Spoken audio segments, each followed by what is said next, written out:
ಈ ಕುರ್ಚಿ ಕಾದಾಟಕ್ಕೆ ಈಗ ತಾತ್ಕಾಲಿಕ ಬ್ರೇಕ್ ಬಿದ್ದ ನಂತರ ಡಿಕೆ ಶಿವಕುಮಾರ್ ಟೆಂಪಲ್ ರನ್ ಮಾಡ್ತಿದ್ದಾರೆ. ಮಂಡ್ಯದಲ್ಲಿ ಡಿಕೆ ಶಿವಕುಮಾರ್ ಬೆಂಬಲಿಗರು ಹೂಮಳೆ ಸ್ವಾಗತವನ್ನ ಕೋರಿದ್ರು. ಮಂಡ್ಯದ ಭೂವರಾಹನಾಥ ಸ್ವಾಮಿಯ ದರ್ಶನವನ್ನ ಪಡೆದ್ರು ಡಿಕೆ ಶಿವಕುಮಾರ್ ದಂಪತಿ. ಅಧಿಕಾರ ಸಿದ್ಧಿಗಾಗಿ ಭೂವರಾಹನಾಥನಿಗೆ ಡಿಸಿಎಂ ವಿಶೇಷ ಪೂಜೆ ಸಲ್ಲಿಸಿದಂತ ದೃಶ್ಯ ಇದು. ದಂಪತಿ ಸಮೇತರಾಗಿ ಪೂಜೆಯನ್ನ ನೆರವೇರಿಸಿದ್ರು. ಹೋಮಕ್ಕೆ ಪೂರ್ಣಾಹುತಿ ಅರ್ಪಣೆ ಮಾಡಿದ್ರು. ದೇವರ ದರ್ಶನವನ್ನ ಪಡೆದ್ರು ಡಿಕೆ ಶಿವಕುಮಾರ್ ದಂಪತಿ. ಮಂಡ್ಯದ ಕೆಆರ್ಪೇಟೆಯಲ್ಲಿರುವ ಭೂವರಾಹನಾಥ ಸ್ವಾಮಿ ದೇವಸ್ಥಾನ.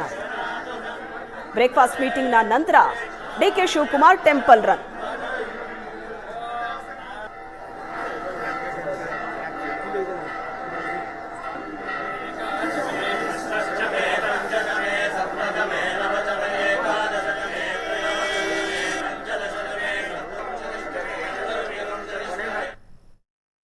ಮಾಡಿರಲಿಲ್ಲ.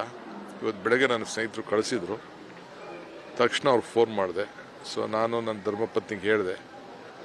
ಅಷ್ಟೊತ್ತಿಗೆ ಅವಳು ಸ್ವಲ್ಪ ರಿಸರ್ಚ್ ಮಾಡಿದ್ರು ಅಂತ ಕಾಣ್ತದೆ. ಅವ್ರ ತಾಯಿನೂ ಎಲ್ಲ ಬಂದು ಇಲ್ಲಿ ಬಂದು ಪ್ರಾರ್ಥನೆ ಮಾಡಿಕೊಂಡು ಹೋಗಿದ್ರಂತೆ. ಸೊ ಅದು ನನಗೆ ಹೇಳಲಿಲ್ಲ ಅವಳು. ಸೊ ಈಗ ನನಗೆ ಹೇಳಿದ್ರು, ಹಿಂಗೆ ನಮ್ಮ ಕುಟುಂಬದವರೆಲ್ಲ ಬಂದು ಹೋಗಿದ್ದಾರೆ ಅಂತ. ಭಾಳ ಸಂತೋಷ ಆಯಿತು. ನಿಮ್ಮನ್ನು ಕೂಡ ಭೇಟಿ ಮಾಡೋಂಥ ಒಂದು ಭಾಗ್ಯ ನನಗೆ ಸಿಕ್ತು. ಸೊ ಎಲ್ಲ ನಮ್ಮ ಕಾರ್ಯಕರ್ತರು ಪಕ್ಷ ಭೇದ ಮರೆತು ಬಂದು ಇಲ್ಲಿ ನನಗೆ ಶುಭವನ್ನು ಹಾರೈಸಿದ್ದಾರೆ.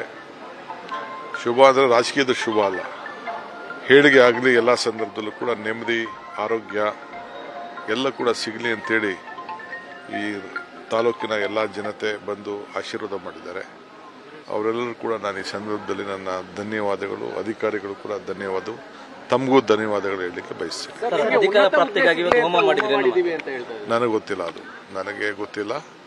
ಇಲ್ಲಿಗೆ ಬನ್ನಿ, ಏನು ತರಬೇಕು ಅಂತ ಕೇಳಿದೆ. ಹೂವು ತರಬೇಕಾ, ಕಾಯಿ ತರಬೇಕಾ, ಹಣ್ಣು ತರಬೇಕಾ, ಏನಿಲ್ಲ, ಬಂದು ಸುಮ್ಮನೆ ನೀವು ದರ್ಶನ ಮಾಡ್ಕೊಂಡು ಹೋಗಿ ಅಂತೇಳಿ. ನನಗೆ ಯಾರು ಏನು ಮಾಡಿದ್ರು ಅಂತ ಗೊತ್ತಿಲ್ಲ. ನನಗೆ ಏನು ಪ್ರಾರ್ಥನೆ ಮಾಡಿದ್ದಾರೆ ಅಂತ ನನಗೆ ಏನು ಗೊತ್ತಿಲ್ಲ. ನನಗೆ ರಾಜ್ಯ ಕಾಂಗ್ರೆಸ್ನಲ್ಲಿ ಸದ್ಯಕ್ಕೆ ನೋಡ್ತಾ ಇದ್ರೆ ಎಲ್ಲವೂ ಬ್ಯಾಕ್ ಟು ನಾರ್ಮಲ್ ಆಗ್ತಾ ಇದೆ. Thank you Prashant.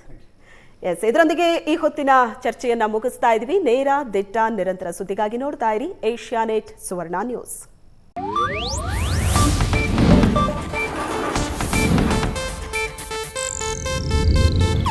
ಇದು ಏಷ್ಯಾನೆಟ್ ನ್ಯೂಸ್ ನೆಟ್ವರ್ಕ್ ಪ್ರಸ್ತುತಿ.